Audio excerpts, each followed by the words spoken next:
Tu veux offrir un avenir meilleur à tes enfants. Tu mets beaucoup d'énergie et surtout beaucoup d'argent pour immigrer au Canada. Seulement une fois immigré au Canada, ça ne suffit pas pour que ton enfant soit heureux. Ça ne suffit pas pour que ton enfant ait la garantie d'un avenir meilleur. C'est un travail permanent. Et donc, dans ce cadre-là, dans ce registre-là, cette vidéo vise à te donner des outils pour faire en sorte que ton jeune reste, que tu aides ton jeune à rester dans cette trajectoire qui va l'aider à optimiser et à capitaliser tout ce qu'il va trouver dans cette société égalitaire pour pouvoir finalement réaliser et aspirer à ce dont il a besoin.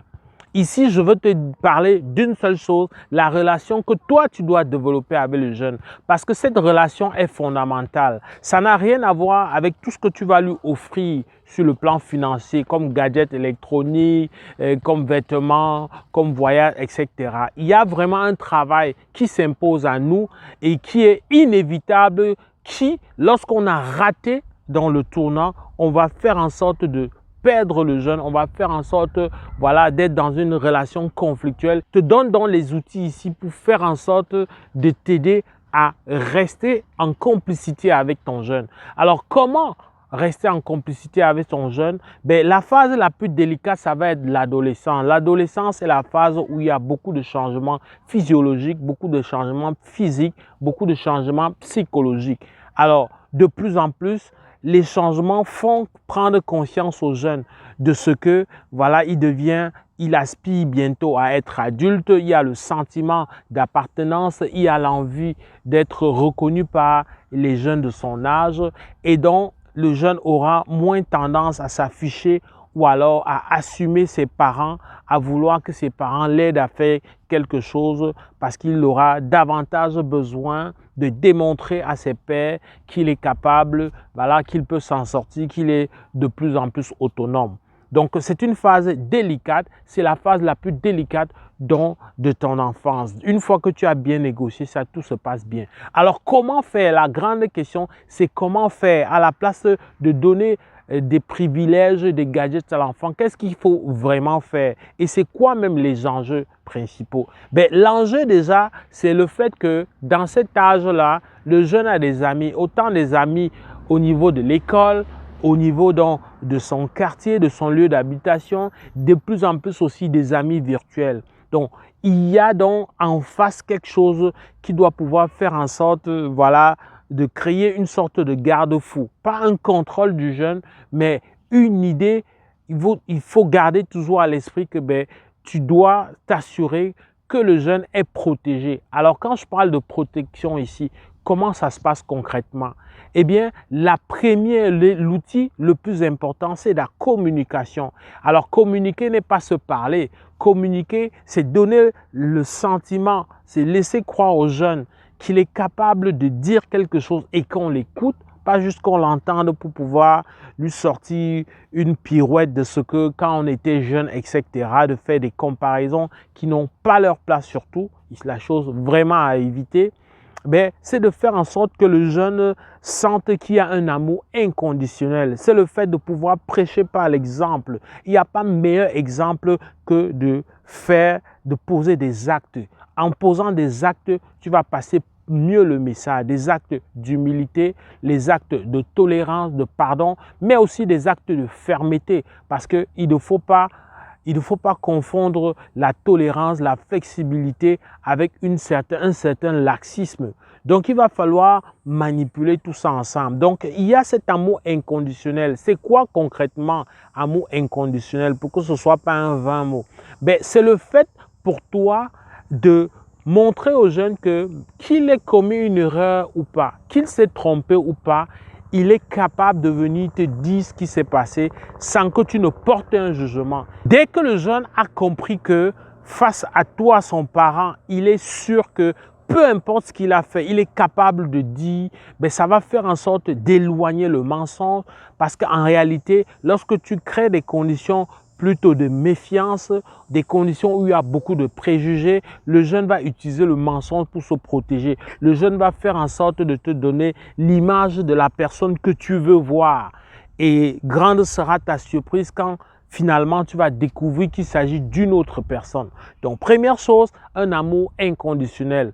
Deuxième chose, il faut qu'il y ait une pratique de la routine. C'est-à-dire qu'il faut que les événements ne soient pas toujours le fait d'un hasard, le fait d'une surprise. Il faut que ce soit à la maison, que ce soit les fins de semaine, que ce soit les congés. Le jeune doit quand même, à un pourcentage suffisamment élevé, être capable de savoir que ça fonctionne comme ça fonctionne comme ça.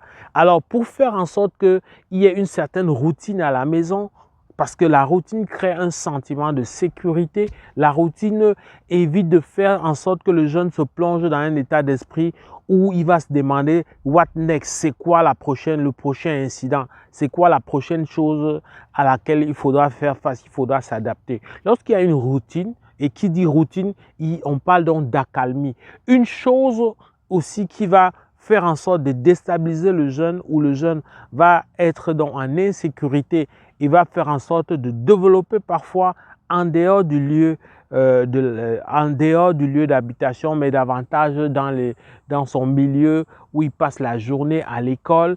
Il va développer peut-être des comportements de timidité, d'introspection, ou à l'inverse pour certains, des comportements d'agressivité, etc. Ça vient souvent quand il n'a pas eu un climat apaisant dans son alentour. Le climat n'est pas apaisant pour plusieurs raisons. Le climat peut ne pas être apaisant à cause des querelles conjugales qui se répètent, qui reviennent, à cause de la dureté des discours ou des échanges durs qu'il y a entre ses parents.